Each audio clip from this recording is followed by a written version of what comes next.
In today's society, men are seen as strong and versatile, but we sometimes forget to look at the fathers that have to go to work, fathers that have to look after their kids. And sometimes we actually overlook their mental health or even their ability to deal with things because they're presumed to be okay. In today's show, we're going to be looking at the father's perspective. Hi, welcome to the Secret Men's Business Podcast. This is Joey Buzzatall, and on today's show, we'll be looking at the father's perspective. And our special guest, all the way from Sydney, someone who I admire very much, someone who's actually been a bit of an inspiration for me, is Ben Murdock. Ben, how are you? Hey, Joey. I'm well, mate. How are you? I'm very, very excited that finally we get to do this interview. I know it's been my fault, but it's taken a bit of a while. So I'm very excited because you're someone I've been dying to talk to. So before we start, do you want to tell the listeners a little bit about yourself, like what you do and a bit about your history? Sure. G'day everyone. My name is Ben. Ben Murdock is my name. I'm 34 years of age. I live in Sydney on the Northern Beaches. I have two beautiful children. I've got two daughters, 8 and 6, and a beautiful wife as well. We've been married for 10 years this year. So that's pretty cool. 10-year wedding anniversary coming up.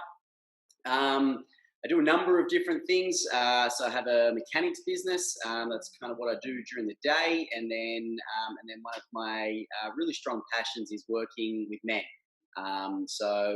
Officially I'm a life coach, but I'm really passionate about men's mental health and really, making a difference in that area. My journey for me started about 4 years ago when ultimately, I guess my life hit a bit of a roadblock, if you like, and it all kind of came crashing down on me. I was working in a corporate job. I was about 25 kilos overweight. My children were very young. I barely saw them.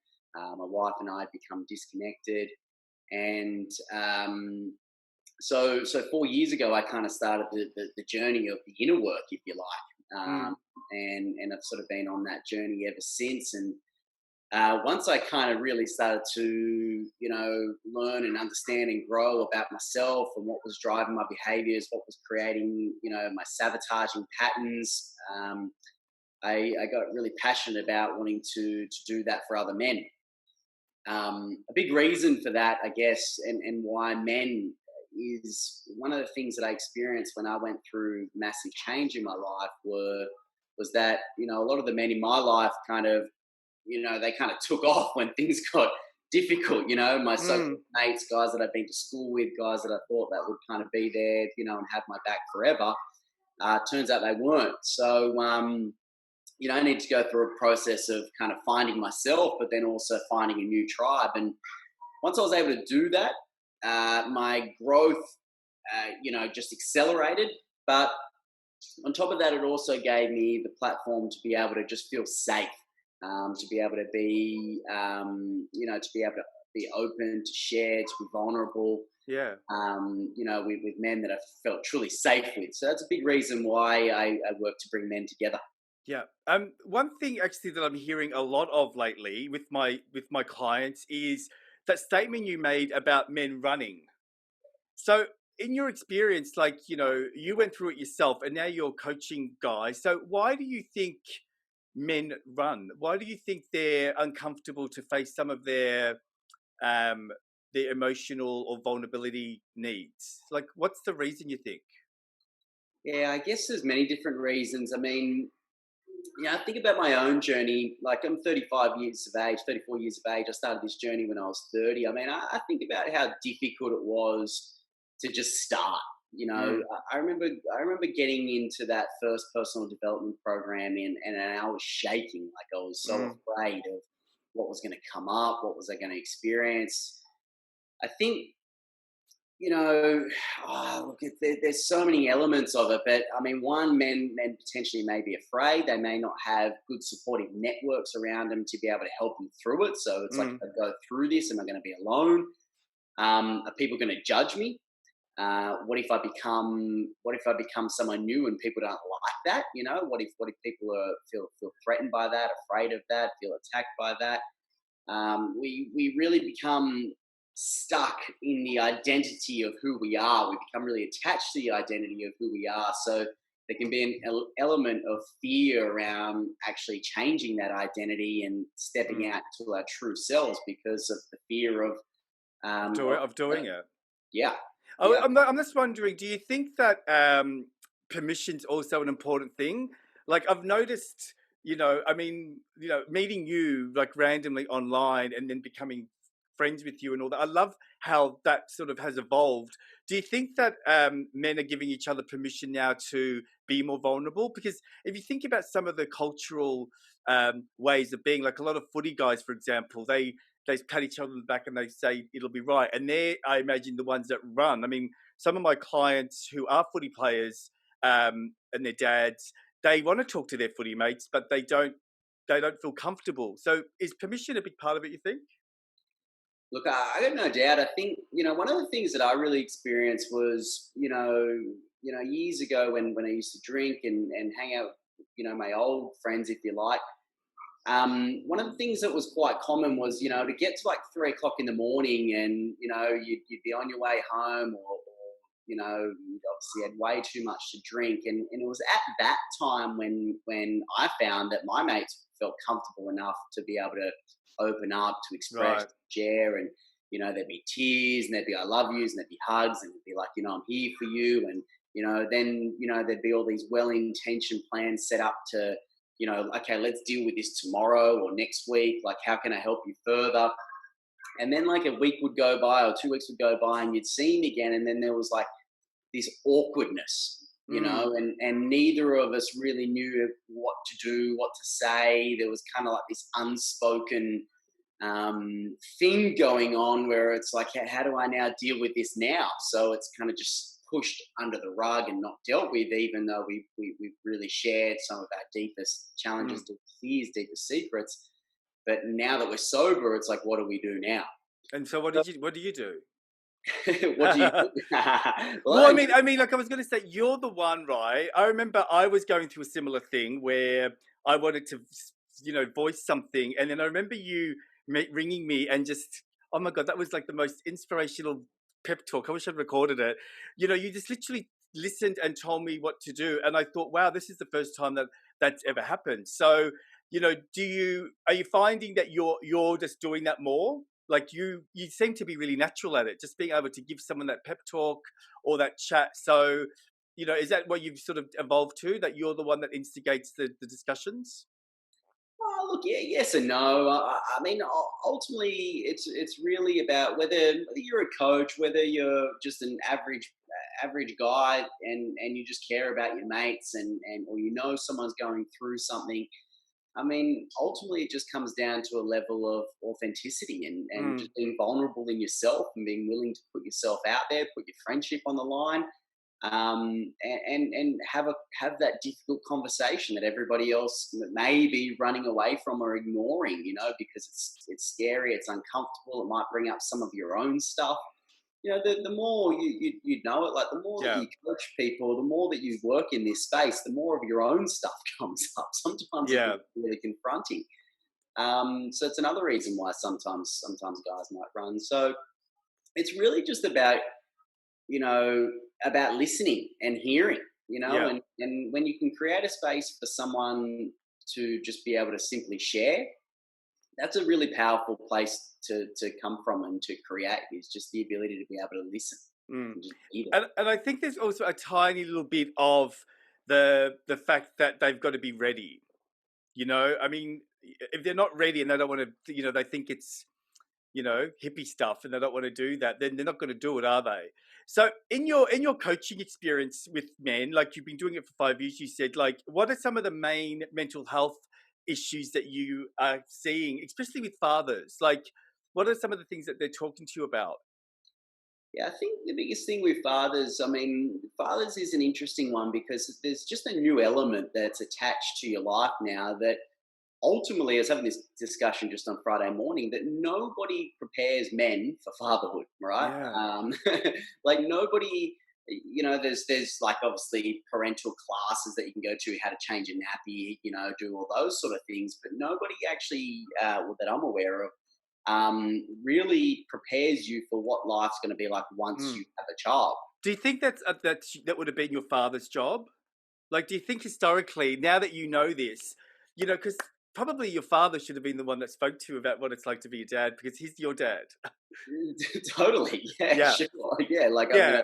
you, Because you're right. one, Like females get that sort of like support from other women and so on, but men are just expected to know it. So, what was it like when you first had your first child?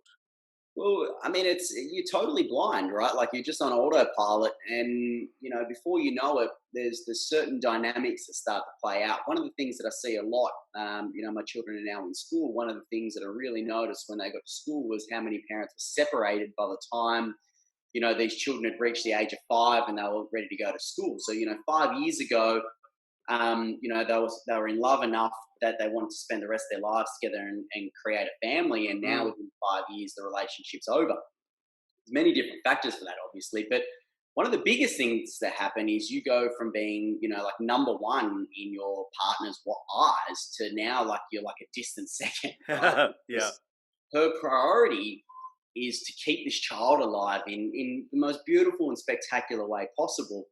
But a lot of men just kind of lose sight. I did myself of, and you're left with this feeling of like, well, I'm not really that important anymore. mm, Um, and so, a lot of men can experience, isolation, loneliness, but probably the number one thing that comes off the back of it is there's a lack of sleep that's thrown in there, and then the pressure to provide. right, Like okay. would be the number one, that And, pressure to and and provide. during that time, are you talking like is because the baby is the priority and you've become second? Is there an opportunity for you to talk to your partner? Does that happen, or is it just so intense? Because I've heard stories of I'm not a parent, but I've heard stories of like no sleep and exhaustion and all that sort of stuff. So, what happens to the communication? Yeah, look, I mean, everybody gets a different experience, right? Some people get these children that just sleep and they're just perfect. But typically, what happens by the time you both get into bed, if you're not exhausted, your wife most certainly is. Mm, Intimacy, typically goes out the door for a period of time. So whereas before children came along, it was just you and her, and you had all the time in the world. You treated each other like number one. You plenty of dates, movie nights, all those kind of things, those deep conversations. Now, there's a very interesting dynamic at play, and as I mm, said, you kind of become that distant second. And the reality is, like, particularly if you go and then have a second child, like we had a second child 19 months later. The reality is this isn't a 1 or 2 year thing. Like mm, this is about a 7 year thing, right? And this is the thing that no one really prepares you for, that like it will come back, right? mm, But don't expect it to happen within the first three to yeah. five years, Do you reckon? Did you think it was ever going to change? Like I'm just listening to you and I'm thinking, 7 years is. I mean, you're true. It's right because kids at 5 and 4 and 6 are still they need your help, don't they? So they need your support. So did you ever think that it was? Did you see the light? Did I see the light. I you don't see the know. light? Yeah, it's coming. I guess I was, to be totally truthful with you, my head was so far up my own ass I don't even know if I thought about it.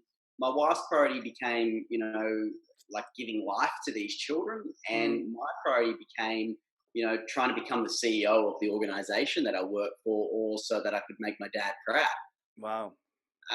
So I think what happens is you attach to the next thing. What a lot of men typically do is they attach to the thing that's going to give them some kind of significance. It's like I'm not getting any significance in my relationship anymore.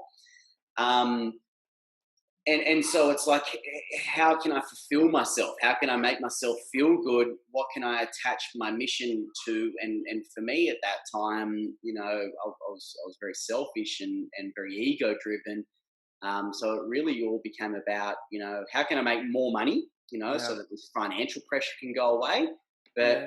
Were you ultimately, were you happy? Was there a I'm sure having a child. I mean, I look at babies and I go, "Oh my god, this would be the most amazing feeling." Like, does that drive you to do all that? So, were you happy doing all of that stuff when you didn't really have a moment to have your own life? yeah, look, I mean, a child is the most beautiful gift in the world, right? Like there's no missing that. What happens with parenting though is that many parents spend a vast majority of their time parenting unconsciously Yeah. and not being present to what is actually happening in front of them, rather worrying, living in fear, living in anxiety. How are we going to pay the bills? Are we ever going to get back to sleep again? Are we going to have some time together as a couple in the future again? All of this worry, all of this Yeah. anxiety, as opposed to just Being truly appreciating. and enjoying it. Yeah, Yeah.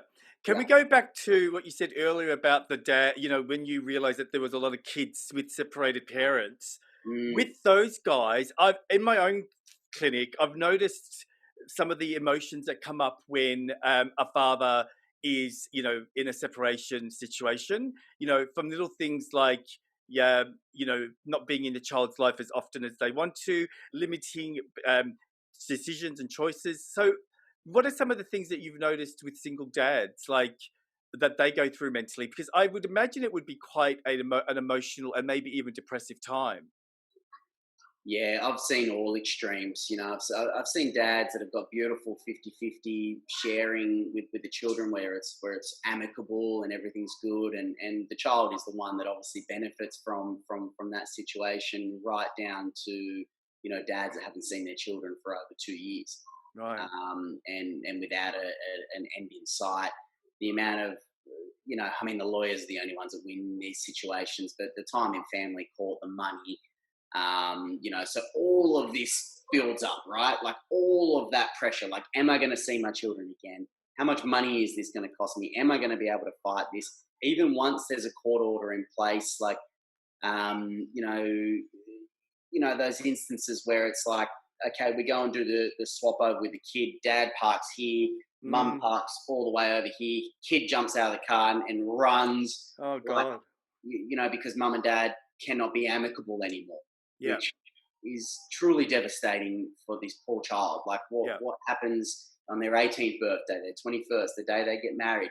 These are Mm. really sad things that happen. So, the mental health ramifications for guys like that. I mean, I see them turn to drinking, to drugs, Mm. to any kind of vice that they can Mm. attach to numb the pain. And it is a big topic, but just just pull out maybe one or two points. Like, how do you get them to um to balance themselves? Like I've got a guy at the moment, for example, who his wife left him, so he's still in love and wants things to work out, but he's not seeing the truth. So we're working through that. So, like, what are some of the pointers that you would give these guys in regards to trying to love themselves? Because you're right, like no one really teaches men how to be fathers, but necessarily like sometimes don't even teach men how to love themselves, so they feel a bit lost. So, is there any particular strategy that you would suggest for someone who is going through something like that besides seeing a therapist? Yeah, I mean, I've had guys as well like that where the wife left them and they're still in love, and ultimately you cannot bypass the grieving period. Mm. I've had men come to me that are like really fresh it's just happened, and my advice to them is go and grieve the loss of your partner. Like, you cannot bypass this. There's nothing I can say to you right now that's just going to automatically take away the pain. It's painful, Mm. right? So the first thing I say is face the pain, right? Like, experience the pain and don't run away from it, right? Like, the drugs, the alcohol, whatever your advice, whatever the vice is, tomorrow morning that you're not going to wake up feeling any better. So go and grieve, go and face it, go and experience it, And right? are they doing that? Are they because the guy that I was seeing recently, it took a while for him to understand that. What do you think that guys get it, or is there a bit of a struggle? Oh, it's totally a struggle, right? It's like, Yeah. how do I grieve? I don't want to cry, like I was made wrong for crying when I was a child. My parents told me to be a big boy. My the society told me to man up, Mm. like, the grieving period, it's like, how do I do that? Yeah, yeah. A lot of men don't understand that. They don't feel safe. They don't have the right environment. It's a really difficult time. Ultimately, you know, as you say, getting back to a place of loving yourself. I mean, it takes the work, right? Like, it takes the constant work. It's not an The overnight yeah, the fix. commitment, isn't it? They've got to want it. Yeah. rather than being the victims or being angry. And I know this is how you and I really met, is about we met at a time when there was domestic violence. Remember that situation in early January where the Queensland footballer murdered his or killed his family. So where do you think men are now in regards to understanding toxic masculinity and understanding acceptance? And you and I have a number of talks about this, like for men to sort of man up and take responsibility. Are men getting it, you think, or is it? Do we still have a long way to go? Yeah. And I know it's just your opinion. It's just because Yeah. it is a big topic. We could probably do a whole podcast on that, right? You totally could, right? I mean, you totally could. You said the words before. I mean, you've got to be ready, right? Like, if you're not ready, if you want to stay in victim mentality, if you want to blame, my parents because they raised me that way, my ex-wife, my ex-partner, my children, my boss. I mean, we can all blame, right? There's plenty of things that we can all play the victim to. It's just at what point do you want to accept and take responsibility for, so that these behaviors, toxic masculinity, if you like, so we stop making justifications for ourselves. Very good at making, Mm. justifications for ourselves. So, I mean, it is like that sort of because I was thinking, like, how do we teach men, like globally, to understand that women are equal? That's like the most simplest thing. You and I could talk about this and go, "Yep, I get it. Women are equal. Your wife is equal to you." But there's not a lot of men out there that don't think that way still. Which in 2020, it's surprising, but it's true. But it is a big job, isn't it, to try and get men that have then taught their sons all this layering of how to behave around a woman, which then causes the situations, I guess, when they become fathers and causes domestic violence. So it's exciting because I think that we're on the precipice of it. I think that it's starting to really explode with more like men like you and the groups that you run. For example, have you noticed more people coming to that are open to learning? yeah, totally. Look, at the end of the day, like, in terms of that shift in society, ultimately, like you're really in one of two places in terms of any kind of awakening to yourself. Number one is, like you're ready and you're willing and you're taking the steps, you're taking the action, however that looks like. Or the second option is like, you just haven't experienced enough pain in your life yet, right? Mm, Like, I mean, you can continue with toxic traits of um, you know those kinds of behaviors towards women, etc. I mean, how many divorces do you need to go through? How much do you need yeah. to lose? How many children do you need to have no contact with? Like, how much pain do you need to experience before you realize that there's a common denominator?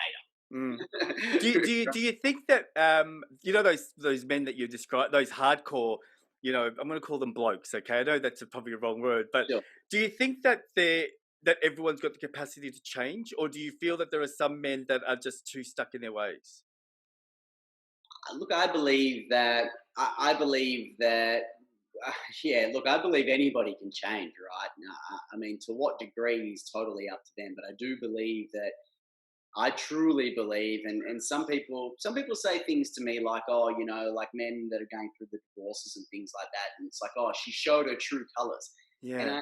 I actually challenge that. I'm like, no, she hasn't, right? She's shown her ego, and Mm. she's strengthening it every day by attacking you, right? But I truly believe that at the heart and soul of everybody is kindness and love, and everybody's just looking for it in different ways. And in many cases, it's just the ego has taken over and has become so strengthened, and their pain barrier is so strong, that they've just been able to endure tremendous amounts of pain without changing. So the answer to the question, yes, I do believe that Yeah. No, anybody. you answered it really well. That was good because I look at my dad, for example. I know my dad is older and he's from a different generation, but the amount of work I've done on my dad, there's no way. I don't believe he'll change. And so I sort of sometimes see those old school, ethnic, patriarchal men, and they just expect their dinner to be made, and they don't want to do anything that's domestic. And so it is interesting. And I know that probably through their sons and through discussions, that's how the changes occur. I'm guessing. Yeah, look, I mean, once again, it goes back to exactly what we said at the start, is that he's got to be ready, right? Like, Mm, he's got to be ready and wanting. Now, if he doesn't see a problem in his ways, and if your mum doesn't, if your mum enables the behavior, right? Like, you see this a lot in abusive relationships, not suggesting your father's mm, abusive, but every time your mother gets up and makes your father a meal, she enables the behavior, right? true. Like, so it's the same way when it comes to abuse in relationships. That every time you allow it, you enable it, Mm. right? So your father, he hasn't needed to change because your mother says, "Yep, that's okay. That's my role. That's your role." She accepts that as maybe she doesn't accept it, but she enables it, right? Maybe Well, she well, complains about it. interestingly enough, like mum's not well at the moment, right? So she's going through her own medical stuff. So my dad has to step up, and the complaining is hilarious. I really want to videotape it and make a movie. It's hilarious. It's like the world's collapsed because he's got to like do the laundry, you know. So it's so interesting when like I learned really young to appreciate the hard work that my mother did. I don't know how that happened. I come from a very big family, but I think that when you have that environment where you can appreciate how hard a woman does work, she goes to work and then she comes home and does the housework. When men are faced with that task, they freak out. Like my dad is totally freaking out, thinking, "How on earth am I going to get all this work done?" And it really is no work; it's only the smallest of things. Um, I just wanted to ask you one more question before we go. Like now we're in COVID and there's a lot of changes occurring, like just simple things like kids going to school. You know, I'm in Melbourne, you're in Sydney, and there's lockdowns and all that. So what do you think some of the issues that may be arising now for fathers in the COVID times? Like, you know, for example, if everyone has to be at home, mum, dad, and kids, and they can't leave the house like it is in Melbourne, are you seeing any changes in some of the issues because of that?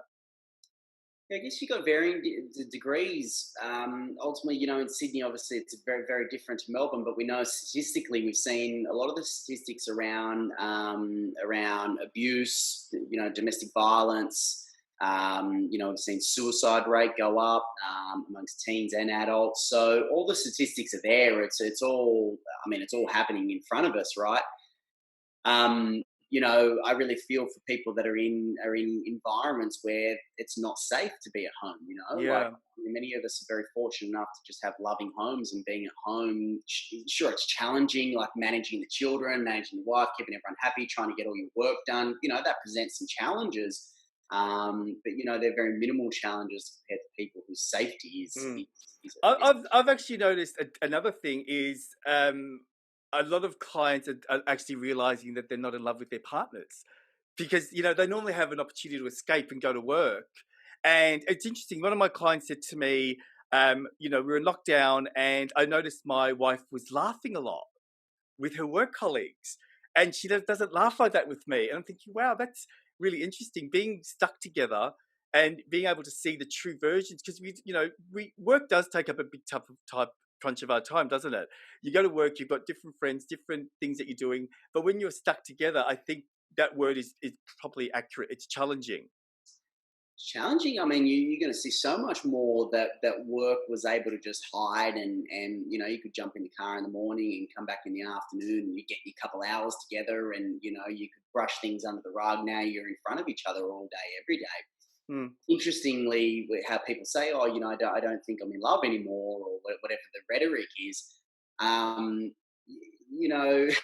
COVID's been a beautiful lesson in life if you've chosen to look at it as a beautiful lesson in life. I've taken many lessons out of this COVID experience, but ultimately, COVID is not what created this with your partner. mm, Right? COVID is ultimately just the trigger of what's happened. So, I mean, now is the perfect time to address all those little things that you swept under the rug, all those things that you didn't quite deal with, because you found other distractions. And it's like, wow, right now it's right in front of me. And so it's like, oh, this isn't the person that I married, or this isn't the relationship that I wanted. And you can run. I mean, yeah. I think it was in China after something a few years ago. I can't remember what it was, but the divorce rate went through the roof. There was reports of that as lockdown happened around Australia wide, a few months ago. this is the perfect opportunity to look within, to start looking at the relationship. How am I meeting your needs? How are you meeting my needs? And having those difficult conversations that we otherwise run away from. Yeah. I mean, I agree with you. I was thinking that that's one, that the people look at their needs. Two, I was thinking there's going to be a lot of divorce. And then the third one was we're going to have lots of babies. Like I just pictured myself thinking, oh my God, like there's going to be a lot of babies after this. But Sure. it probably hasn't worked out that way. I'm not quite sure because I thought, we'd be out of lockdown by now, but we're still here 6 months later. So people would be pregnant by now. How could people reach you? Like, what's your information? I'll put it into the link below. But can you maybe tell your website or how they can reach you if they're in Sydney? Yeah, sure. Yep. So my website is www.unshakableu.info. You can find me on Facebook under Unshakable You, or also under my name, which is Ben Murdock, and that's Murdock with a K at the end, not a H. Yeah, and you run men's circles as well, don't you? Yeah, I run men's circles. I do some walk and talks. Do some group programs, one-on-one programs. Yeah. Great. Okay, so if anyone out there wants to get in contact with Ben in Sydney or in the area of New South Wales, all the information is in the link below. Ben, thank you so much for taking Sunday night or this afternoon with me, and I really appreciate your patience in us getting together. Pleasure, mate, and happy birthday again. Wish you a fantastic year ahead. Thank you. You've been listening to the Secret Men's Business podcast. This is Joey Buzzertle. The next podcast will be out on Monday morning at 9 a.m. Now, don't forget to subscribe on YouTube. We've got now the SMB TV channel. And also to get the podcast, let's subscribe to Spotify, iTunes, Podomatic, and Google Manager. I think I've got that all right. Yeah. So subscribe so you can get a link and an email to the newest podcast. Okay, guys, thanks for listening. See you next time. Bye.